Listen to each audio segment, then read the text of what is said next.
नमस्कार, विपक्ष ऑलवेज वेदम देख रहे हैं आप। मैं हूं आपके साथ पूजा। महाराष्ट्र की राजनीति में एक मुलाकात ने सियासी पारा अचानक से बढ़ा दिया है। दरअसल शरद पवार विधान भवन में महाराष्ट्र कर्नाटक सीमा विवाद पर बनी उच्च स्तरीय समिति की बैठक में शामिल होने पहुंचे थे। बैठक के बाद उन्होंने एकनाथ शिंदे के कक्ष में जाकर उनसे मुलाकात की। डिप्टी सीएम कार्यालय ने इसे शिष्टाचार भेंट बताया, लेकिन महाराष्ट्र की राजनीति में शायद ही कोई मुलाकात सिर्फ शिष्टाचार तक सीमित रहती हो और यहीं से विवाद शुरू हो गया। संजय राउत ने खुलकर नाराजगी जताई। राउत ने कहा कि शरद पवार जैसे वरिष्ठ नेता का एकनाथ शिंदे के दफ्तर में पार्टी विधायकों के साथ बैठक करना उचित नहीं था। उन्होंने कहा कि जिन लोगों ने सरकार गिराई और गद्दारी की, उन्हें इस तरह राजनीतिक प्रतिष्ठा देना गलत संदेश देता है। हालांकि राउत ने यह भी कहा कि उन्हें भरोसा है कि शरद पवार एनडीए में नहीं जाएंगे, लेकिन जो स्थिति है लग तो यही रहा है कि बड़ा खेल कभी भी हो सकता है। तो वहीं कांग्रेस में भी बवाल बढ़ता जा रहा है। पंजाब हरियाणा कांग्रेस में बवाल तेज हो गया है। चरणजीत चन्नी हाईकमान के फैसले से काफी नाराज है। बताया अब ये जा रहा है कि अब चन्नी गुट के दो नेता एआईसीसी के पंजाब प्रभारी भूपेश बघेल से मिलकर अपना पक्ष रखेंगे। इनमें सांसद रंधावा भी शामिल है। तो वहीं भूपेंद्र सिंह हुड्डा और रणदीप सिंह सुरजेवाला के बीच मंच पर तकरार देखने को मिली है। दोनों नेताओं ने एक दूसरे पर इशारों में कटाक्ष किए हैं, जिससे हरियाणा कांग्रेस की अंदरूनी गुटबाजी एक बार फिर से चर्चा में आ गई है। चंडीगढ़ में पार्टी के नए प्रभारी संजय दत्त के स्वागत कार्यक्रम के दौरान ये घटना घटी है। तो आज इन्हीं तमाम खबरों पर चर्चा करेंगे और मेरे साथ स्टूडियो में मौजूद हैं कैपिटल टीवी के editor in chief doctor Manish Kumar और हमारे सहयोगी राज सिंह। आप दोनों का बहुत बहुत स्वागत है। धन्यवाद। सर, एक ही सवाल है और बहुत सवाल सिंपल है, क्या शरद पवार का एनसीपी एनडीए में शामिल होने जा रहा है? देखिए, सारे संकेत तो यही मिल रहे हैं। बहुत माहिर खिलाड़ी हैं राजनीति के Sharad Pawar. And nothing happens in isolation. ये जो अचानक से भड़क गए और इनकी इतनी हैसियत हो गई कि वो संजय राउत वो शरद पवार के किसी क्रियाकलाप के ऊपर वो कमेंट कर सके कि ये गलत किया शरद पवार ने। आपकी उतनी राजनीतिक साख नहीं है और हैसियत भी नहीं है।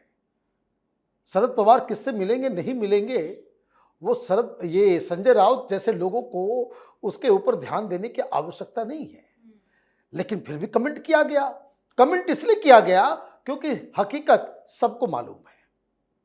हकीकत क्या है? हकीकत यह है कि शरद पवार शिंदे साहब के दफ्तर में कमरे में जाकर के उन्होंने एक दो लोगों के साथ मिलकर अच्छी खासी देर तक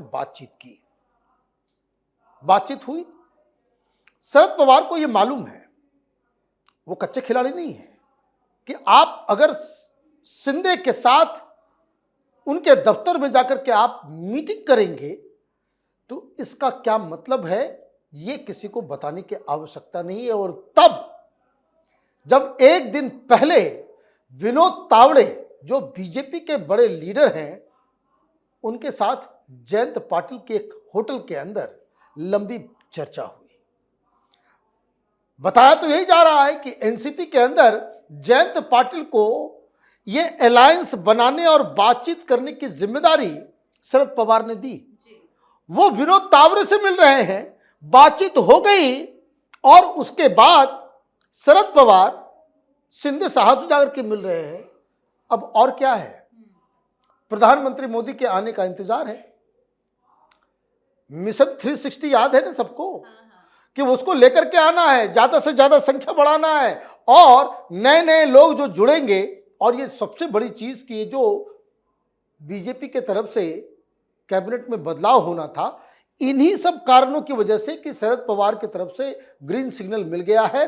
वो भी इधर आएंगे, कौन मंत्री बनेगा, क्या पद लेगा, इन सब चीजों के ऊपर निगोशिएशन चल रहा है। इसमें अब कोई डाउट ही नहीं लग रहा कि शरद पवार की एनसीपी वो भी एनडीए में शामिल होने, क्योंकि शुरुआत से इसको लेकर चर्चा काफी ज्यादा चल रही थी। जब टीएमसी के सांसद टूटे तो भी चर्चा हुई, उद्धव ठाकरे के शिवसेना में भी सांसदों की टूट हुई तो भी चर्चा हुई कि नहीं, शरद पवार के भी कई सांसद हैं जो पाला बदल सकते हैं। अब जिस तरह से बैठकें हो रही है, बयानबाजी हो रही है, क्या लगता है मानसून सेशन से पहले बड़ा खेल हो जाएगा क्या महाराष्ट्र में? देखिए, खेल होना तो तय है। अब मानसून सेशन के पहले होगा, बाद होगा, बीच में होगा, ये देखने वाली बात होगी।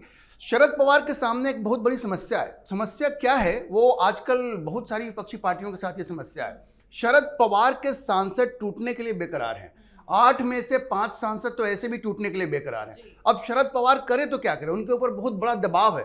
ये सारे लोग जो हैं, जयंत पाटिल जैसे लोग, ये सब उनके ऊपर दबाव डाल रहे हैं कि भाई अब इधर कुछ रखा नहीं है, उधर ही चला जाए। अब समस्या क्या है? शरद पवार, देखिए उनका अगर आप उनकी हिस्ट्री आप देखेंगे तो बहुत ही, भारत के जितने सेल्फिश लीडर्स हैं ना, उनमें से एक शरद पवार है। वो बदलना तो चाहते हैं लेकिन पूरी कीमत वसूल करना चाहते हैं। केंद्र में सुप्रिया सुले को मंत्रालय चाहिए, फिर यहाँ पे महाराष्ट्र में मंत्रालय चाहिए, ये जितेंद्र आवाज को चाहिए, 1-2 और लोगों को चाहिए। वो सब कुछ गोटी अपनी सेट कर रहे हैं। और एक चीज और भी है, भारतीय जनता पार्टी जो है ना, वो उनकी इस दबाव की राजनीति को स्वीकार करने के लिए तैयार नहीं है। देखिए 2 दिन पहले देवेंद्र फडणवीस ने प्रेस कॉन्फ्रेंस में साफ साफ कह दिया कि भाई एनडीए में हम अभी किसी को लेने नहीं जा रहे हैं। वो क्यों कहा था? क्योंकि शरद पवार अपनी कंडीशन रख रहे हैं। तो देवेंद्र फडणवीस ने एक इंडिकेशन दिया कि भाई हमें आपकी इतनी जरूरत नहीं है कि आपकी शर्तों पे हम आपको शामिल करें। तो ये शरद पवार के सामने समस्या ये है कि अगर वो पार्टी को एनडीए के साथ नहीं जोड़ेंगे तो उनके सांसद उनको छोड़ के भाग जाएंगे। अब उनके पास कुछ बचा नहीं है। अब ये समस्या ये है। और देखिए जो पूरी बौखलाहट है शिवसेना की, 2 चीजें हुई हैं। एक तो संजय राउत ने ये सारी बातें कही, वो शरद पवार को ज्ञान दे रहे थे। वो बोले कि अगर हम होते, एक होता है ना कि एक मोहब्बत में जो टूट जाता है तो हम बेवफाई नहीं करते। उन्होंने कहा कि हम कभी जाकर के अजीत पवार अगर जिंदा होते तो अजीत पवार के साथ जाके हम बैठक नहीं करते। अच्छा, सामना में एक एडिटोरियल छपा है। उस एडिटोरियल में यह कहा जा रहा है कि यह सब भारतीय जनता पार्टी की साजिश है र्यूमर फैलाने की। तो पहले तो शिवसेना ये तय कर ले, उनका ये कहना है, एडिटोरियल में लिखा हुआ है कि शरद पवार कहीं नहीं जा रहे हैं, ये सब र्यूमर फैलाया जा रहा है। फिर संजय राउत आते हैं, कहते हैं कि भाई ये तो गद्दारी है, बेवफाई, ये सारी बातें कह रहे हैं। तो ये पूरी बौखलाहट है शिवसेना की। लेकिन सच्चाई ये है कि वहां पे ये जो अघाड़ी है वो बिल्कुल बिखर रहा है, बिखर गया है। असल में कुछ बचा नहीं है। विधानसभा में कुछ नहीं बचा है। सारे सांसद आपने देखा उनके टूट के उद्धव ठाकरे के आ ही गए हैं। शरद पवार के सामने ये खतरा है ही। अब ये शिवसेना की बौखलाहट है। लेकिन ये जो विपक्षी पार्टियों के टूटने का सिलसिला शुरू हुआ है ना, ये थमने वाला नहीं है। ये मिशन 360 जो है वो पूरा हो करके रहेगा। अभी हो मॉनसून सेशन के दौरान हो या उसके बाद हो, ये तो होना तय है। मतलब बहुत जल्द बड़ा बदलाव देखने को मिलेगा। सर बात कर लेते हैं कांग्रेस पार्टी की। कल ही हम चर्चा कर रहे थे कि पंजाब में किस तरह से कांग्रेस में इतना बवाल मचा हुआ है, अब तो हरियाणा में भी देखने को मिल रहा है। कांग्रेस के भीतर क्या चल रहा है फिलहाल? देखिए कुछ नहीं चल रहा है कांग्रेस के भीतर। सारे लोग पार्टी छोड़ के भागना चाह रहे हैं। जो हरियाणा में हो रहा है, हरियाणा से अब ये खबर आ रही है कि पंजाब के बाद हरियाणा में भी कांग्रेस पार्टी टूटेगी। हुड्डा साहब कह रहे हैं कि अब इधर ही आ जाते हैं। कांग्रेस में अब कोई भविष्य बचा नहीं। भविष्य इसलिए नहीं बचा क्योंकि राहुल गांधी हुड्डा साहब को उतना भाव दे नहीं रहे। वो उनका ध्यान जो है सुरजेवाला पे ज़्यादा लगा हुआ है। सुरजेवाला पब्लिकली उनको जो है वो कुछ कुछ बोल के निकल जा रहे हैं। भाई बताइए, मीटिंग चल रही है, मीटिंग में आप कह रहे हैं कि कांग्रेस पार्टी में ऐसी क्या समस्या है कि 56 साल के पूरे इसमें हम सिर्फ 3 बार चुनाव जीत करके आए, सरकार बना पाए। ये बीजेपी आज की आई हुई पार्टी 3 बार सरकार बना चुकी। तो हुड्डा साहब ने माइक पे कह दिया कि भाई आप हमारा साथ दो, हम आंकड़ा और बढ़ा देंगे, अगली बार हम जीत जाएंगे। आप लोग साथ नहीं देते हो, बैक स्टेपिंग कर देते हो। तो सुरजेवाला ने कह दिया माइक पे ही, माइक लेकर के कहा कि अब तक तो 20 साल से आपका ही साथ दे रहे हैं, अब आप हमारा साथ दो, मतलब हमको मुख्यमंत्री बनाओ। तब जाकर के जो है मामला ये। और कुमारी शैलजा बाहर निकल के कह रही है कि क्या बकवास चल रहा है। जिस निम्न स्तर का ग्रुपिज्म हरियाणा कांग्रेस में ऐसा कहीं, तो ये कुमारी शैलजा भी पार्टी छोड़ने के मूड में है, हुड्डा साहब भी छोड़ने के मूड में है, और उधर चन्नी साहब ने खेल फंसा दिया है। चन्नी साहब का एक मकसद था सीधा कि हमें मुख्यमंत्री घोषित करो, नहीं तो thank you bye bye tata, सीधा। इसकी वजह से वो अपना स्ट्रेंथ दिखा रहे हैं। लेकिन हाईकमान की तरफ से कह दिया गया कि भाई ये कोई गुड्डा गुड्डी का खेल नहीं है, हमने तय कर दिया है, बस उसी पे चलेंगे।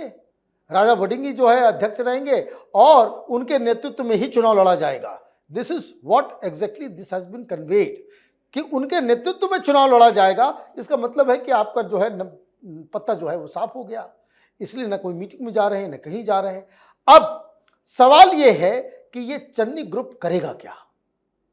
तो चन्नी ग्रुप के अभी सबसे बड़े जो है जो पैरविकार जो है वो बने हुए रंधावा साहब, और रंधावा साहब चुपचाप आते हैं और अमित शाह से चुपके चोरी चोरी मीटिंग कर लेते हैं। मीडिया वाले जब पकड़ लेते हैं तो वो कहते हैं कि नहीं, हम तो बॉर्डर स्टेट है ना, वहाँ बॉर्डर के सिक्योरिटी और कुछ ड्रग्स वगैरह के बारे में हम लोग बातचीत करने आए थे। ये वही बात वो कह रहे हैं जो अमरिंदर सिंह ने कहा था जब वो कांग्रेस छोड़ करके बीजेपी में आए थे। तो इसका मतलब यह है कि यहाँ भी पिच तैयार है। राहुल गांधी विदेश से लौटे और जैसे ही वो फैसला करेंगे कि नहीं, राजा वोटिंग अगर नहीं बदलना है, तो ये यकीन मानिए कि कांग्रेस पार्टी फिर पंजाब में दो फाड़ में टूट जाएगी। लेकिन नजरें तो इसी बात पे है कि राहुल गांधी विदेश से कब लौटेंगे। इतना ज्यादा बवाल पंजाब में पिछले 3-4 दिनों से लगातार बढ़ता ही दिखाई दे रहा है। अब हरियाणा का बवाल भी खुलकर सामने आ गया है। राहुल गांधी को कोई चिंता फिक्र नहीं है क्या? भाई राहुल गांधी को क्या चिंता फिक्र रहेगी? देखिए, इस देश में ऐसे राजनेता हैं जो उनको कोई फिक्र नहीं है। उनको एक पॉलिटिकल कहते हैं ना कि एक विरासत में चीजें मिल गई हैं। राहुल गांधी भी हैं, उधर तेजस्वी यादव भी हैं। बिहार में इतना कुछ हो रहा है, बांकीपुर का चुनाव होने वाला है, वो विदेश गए हुए हैं, यूरोप गए हुए हैं। राहुल गांधी की भी वही स्थिति है। अब राहुल गांधी के साथ समस्या क्या है कि ये व्यक्तिगत चीजों को इतना ज्यादा प्रेफरेंस देते हैं, एक लॉयल्टी वाली चीज वो देखते हैं, और उसके चक्कर में चूंकि राजनीति की उनको समझ नहीं। आप ध्यान दीजिए, नवजोत सिंह सिद्धू को कितना सर पे चढ़ाया गया, और उसके बाद अमरिंदर सिंह को कैसे पंजाब से हटाया गया। लेकिन चूंकि वहां की राजनीति की उनको समझ नहीं है, इसलिए किसके हाथ में बागडोर दी जाए ये उनको मालूम नहीं है। वो देखते हैं कौन व्यक्ति मेरे प्रति लॉयल है। इस लॉयल्टी के चक्कर में उनका राजनीतिक नुकसान हो रहा है। अब चन्नी को एक समय उन्होंने मुख्यमंत्री बना दिया, अब उसको तो आदत लग गई। अब चन्नी भी अपने आप को बहुत बड़ा पॉलिटिकल फोर्स समझ रहे हैं, लेकिन वहां पे वो इतने बड़े पॉलिटिकल फोर्स है नहीं। लेकिन अब वो करेंगे तो क्या करेंगे राहुल गांधी? अच्छा, हरियाणा में देखिए, हरियाणा की बागडोर हुड्डा के हाथ में इतने लंबे समय से, और हुड्डा ने आज तक किसी को चलने नहीं दिया। वहां खुलेआम 3 ग्रुप रहा है। रणदीप सिंह सुरजेवाले का ग्रुप है, कुमारी शैलजा का ग्रुप है, और हुड्डा तो वहां पे है ही। होता क्या है कि जब ये सेंट्रल लीडरशिप आपकी कमजोर हो जाती है, जब उसको चुनाव जिताने की हैसियत उसकी नहीं रह जाती है, तो हर कोई चैलेंज करने लगता है। यहाँ पे हुड्डा भी चैलेंज कर रहे हैं, सुरजेवाला भी कर रहे हैं, शैलजा भी कर रही है, और पंजाब में आप देखिए वहां तो और भी स्थिति खराब है। अब वो राजा सिंह वारिंग है, वो भी चैलेंज करेंगे, और ये चन्नी है, वो तो चैलेंज कर ही रहा है। राहुल गांधी की अपनी कोई हैसियत रही नहीं है। तो कांग्रेस की स्थिति पंजाब और हरियाणा में वैसी ही हो गई है जैसे उत्तर प्रदेश या बिहार में है। समझिए, कोई उनकी बात नहीं सुन रहा है। राहुल गांधी को फिर से ड्राइंग बोर्ड पे जाकर के इन सारे स्टेट्स में एक नए तरीके से राजनीति शुरू करनी पड़ेगी, और जो सक्षम लोग हैं, जो वोटर से जिनका कनेक्ट है, उनको बागडोर देनी पड़ेगी। ये जो इस तरह से वो बांटते रहते हैं ना अपने लोगों को, उससे उनका बिल्कुल मटिया मेट होने वाला है और पार्टी बिल्कुल रसातल में जाएगी। जी बिल्कुल, बहुत बहुत धन्यवाद आप दोनों का। धन्यवाद। तो महाराष्ट्र से लेकर पंजाब और हरियाणा तक विपक्ष की राजनीति इस वक्त सवालों के घेरे में है। एक तरफ महाराष्ट्र में शरद पवार और एकनाथ शिंदे की मुलाकात ने सियासी हलचल तेज कर दी है, तो दूसरी तरफ कांग्रेस अपने ही नेताओं की नाराजगी और गुटबाजी से जूझती दिखाई दे रही है।